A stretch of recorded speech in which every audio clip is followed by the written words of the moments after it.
Sebelum melanjutkan, jangan lupa subscribe dulu, terima kasih. Bab 41, Esensi Pedang. Bunyi ping. Bayangan pedang dingin, pada sudut yang sangat sulit, menusuk langsung ke arah siamang emas, yang tingginya lebih dari 2 meter. Diselimuti sisik hitam kehijauan, ia melesat ke arah bayangan itu, menggunakan lengan raksasanya yang terkenal karena kekuatannya yang luar biasa. Saat bayangan pedang itu hancur dan berserakan, 3 cahaya pedang lainnya menyala hampir bersamaan. Sudah 6 hari sejak Jian Wushuang memasuki hutan gelap. Selama pencariannya di hutan gelap selama 5 hari terakhir, ia telah menjalani lusinan pertempuran. Beberapa di antaranya sangat berbahaya, terutama saat bertarung melawan binatang buas di alam laut transformasi mendalam dan alam laut transformasi luar biasa. Dibandingkan dengan 5 hari yang lalu, pedangnya terlihat jauh lebih tajam dan dia telah memperoleh lebih banyak pengalaman bertarung.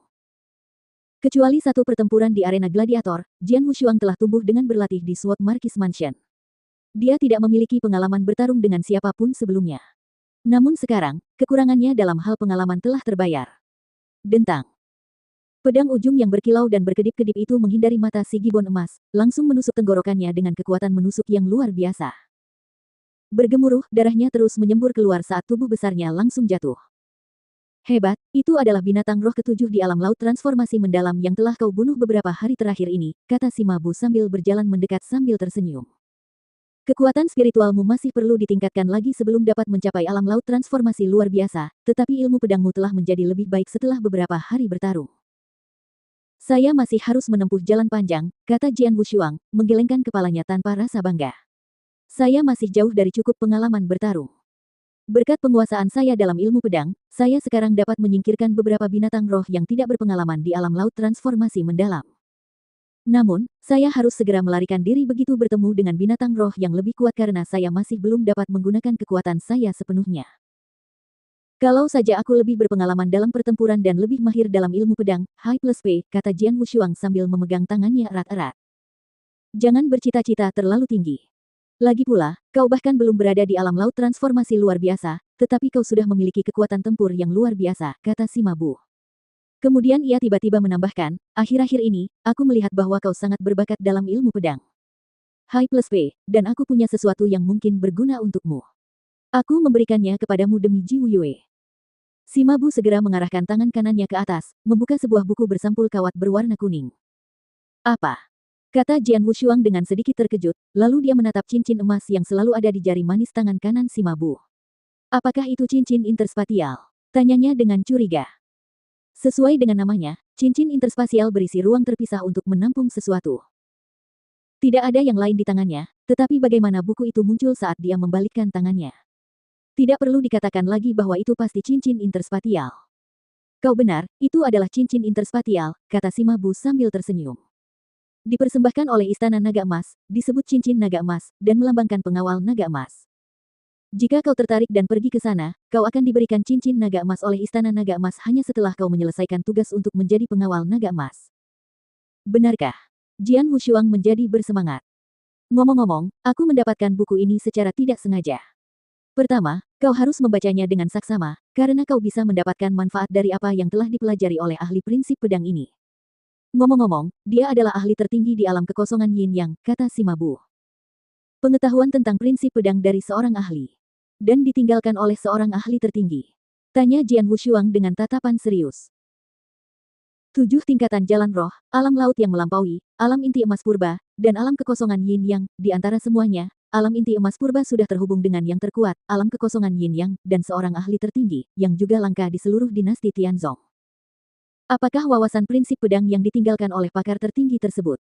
Jian Wushuang segera mengambil buku itu dan mulai membacanya dengan saksama. Tidak disebutkan nama pakar tertinggi, tetapi dibicarakan tentang wawasannya tentang prinsip pedang, dan juga pandangannya terkait dengan pendekar pedang, High plus P. Prinsip pedang dapat dibagi menjadi 2 bagian. Seni pedang, yang hanya merupakan bentuk pendekar pedang, High plus P, dan esensi pedang, yang dibutuhkan oleh pendekar pedang, High plus P sejati. Menggabungkan keduanya akan memberi Anda wawasan tentang prinsip pedang. Faktanya, buku itu secara berurutan memperkenalkan prinsip pedang, dimulai dengan bab seni pedang, lalu berlanjut ke bab kedua, inti pedang. Jian Wushuang pertama kali menyerap bab seni pedang. Jika seorang pendekar pedang mengandalkan ilmu pedang yang canggih, namun formal dan kaku, maka tidak ada perbedaan baginya antara ilmu pedang biasa dan rata-rata. Sementara seorang ahli dapat dengan mudah melampaui para pesaingnya. Bahkan jika mereka ribuan kali lebih kuat darinya, selama dia lebih mahir menggunakan ilmu pedangnya, dan bahkan jika ilmu pedangnya termasuk kelas yang lebih rendah. Halaman-halaman bab seni pedang dapat dihitung dengan jari.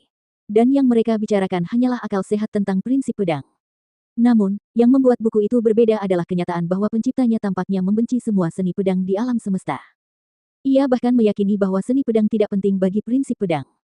Senior ini tampaknya bias terhadap ilmu pedang. Memang, saya setuju dengan pandangannya tentang berbagai ilmu pedang, tetapi tidak dengan pemikirannya bahwa ilmu pedang tidak berarti apa-apa bagi seorang prajurit dan dapat diabaikan, pikir Jian Wushuang.